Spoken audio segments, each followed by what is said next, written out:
round to go up 2-1 in this series. It just doesn't get any better than that. Unbelievable stuff. I mean, I'm at a bit of a loss for words, to be completely honest. Just what an amazing way to turn this around. This was fantastic. I mean, Kenji there, just superb. Moegoku there with the perfect timing for this here, there, where Moegoku was low. Kuro from the side, and Chappie, every single member of Zeta Division Zero just doing their bit and getting around the situation. I love that from a Chappie in those last few moments. Look at his 362 DPS, absolutely filthy. Because he is 1 versus 2, right? Zeta Division 1 have the gems, but Achapi is on Zeta Division 1 side of the map. So he's backing up, trying to contain them, trying to slow them down. Throws a montage even in their direction, and it does. It slows them down just enough for the rest of the reinforcements to arrive and to get those gems dropped. Moegoku, despite all his damage reduction care of Divine Souls, is not able to stay alive after all 3 players from Z0 turn up and start snatching up the cookies from his cookie jar. Chappie had 14 takedowns. 14! I mean, talk about the way to be well, Danny. To be fair. In the crowd giving you some love. To be fair, Shitampo kind of inting on him at the start of that round, right? Running and trying to take these fights over and over again. Really just trying to keep Achapi very much contained on that right side of the map. So a lot of those eliminations do come from Shitampo just serving himself up on a platter. Still, very, very impressive performance there. Achapi's been one of the most exciting prospects on this Zeta Division Zero roster so far this series. 3 sets down, still only 1 set in it, 2-1. It's the moments I live for, the moments I wake up every day waiting for. It's just incredible. It really is.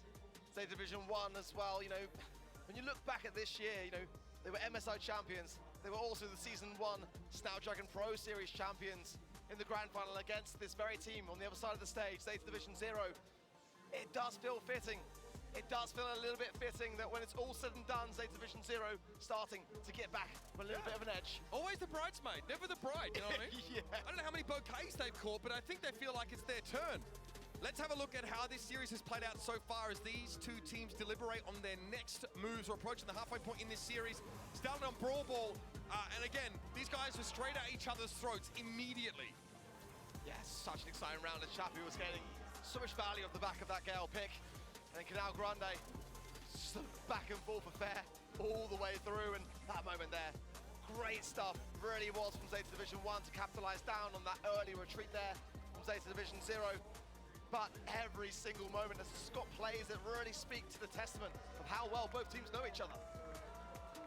Yeah, again, their tendencies, just how the tempo would be. I really love this this last round. Gem Grab always gives us some special moments, but again, we're seeing just how powerful these 2 sort of newer brawlers to the game can be. This Gus, this Buster combination. Very, very hard to slow Achapi down. He doesn't have the highest fire rate either, right? But again, doesn't matter, he's durable, he has a heal for all of his team. And this was it, this was the moment. Achapi and Kuro both able to get away. The fact that Achapi walks back with that super available means that there's really no chance of getting those gems back off of him. Oh man, how much is left in the tank for these 2? Zeta Division 1 got to be feeling some degree of frustration here, but a close match between these 2, nothing really out of the ordinary. I mean, we've asked everybody, players, coaches, pundits, you, whatever Teddy is, you know what I mean? They've all said the same thing. These 2 teams, like, a lot of teams in Scrims thought that Zeta Division 0 was actually looking a little bit better so far this week, but seeing him on the other side of the bracket, it's been so hard to say which one we expect to win. That burning question that everyone has been asking in the backstage area is who is going to be able to take down Zeta Division 1? Well, the answer could well be Zeta Division 0. It's going to take their own organization potentially to bring them down. Either way, players getting themselves geared up for the next draft to come and having a little bit of a breather. As you say, just trying to reserve some fuel in the tank, and never a bad thing. Yeah, again, look, I mean, these 2 teams operate without coaches on stage, so a lot of the discussion about, you know, how their draft is supposed to look probably happens in moments like this. They do know what the next map is, right? So they have a chance to prepare for that. There's also the question of like, okay, so the other team knows what we normally do. Is it worth really throwing a wrench in the works, mixing it up a little bit? And if we're going to do that, what is that? Have a chance to discuss that here. I think that's exactly what Shitampo is doing to his 2 teammates there, as they are definitely having a discussion. 3 sets in out of 7. we can only hope that this is going to go all the way. We've seen a pretty solid variety of brawlers so far the last 3 maps arc, but I've got to say, definitely a few repeat offenders coming out. It's interesting that Carl is not getting banned and is still not being picked, so something that neither of these teams actually want to risk playing against each other. Maybe they both know how to counter it and they don't want to risk running into it themselves. Yeah, well, it's banned out this time by States Division 1 actually, and I think it's about time. But like you said, maybe there's something in it. Maybe it's just a brawler which they feel is going to dominate every other region except themselves, and that would prove to be correct from what we've seen. Colette going to be that first pick for Zeta Division 1. The bans on their side, Bonnie, Carl, and Max. For Zeta Division 0, Lola, Brock, and 8-Bit. And this is going to be a much different game, a much different pace. Longer range brawlers are going to be all the rage here. Yeah, I mean, look, Colette obviously is a bit of a given at times because her super so effective, getting free damage on the safe, forcing people back. Also operates as a tank counter in and of herself, so you're really satisfying 2 win conditions with the 1 pick. Really a no-brainer. She's been incredible in that role ever since she's brought into the game. But very, very quickly, we see Otis and Eve locked in. The amount of play rates and win rates that we've seen for Otis in this World Finals. No surprise that Zeta Division 0 want to really prioritize that particular brawler. Eve as well here. Going to work out tremendously well, just being able to support on every given lane. Not going to need a wall break necessarily on that side for Zeta Division 0 for that very reason. And now, Zeta Division 1 coming in with some picks of their own. Will they be daring enough to go with something like a Piper Bell? Going to be a bit more of a safer choice, and I like that one for me. The reload gear has really catapulted her into the forefront of the meta. And we've seen B, Lola, even Rico at times on bridge too far. They're all completely reasonable options.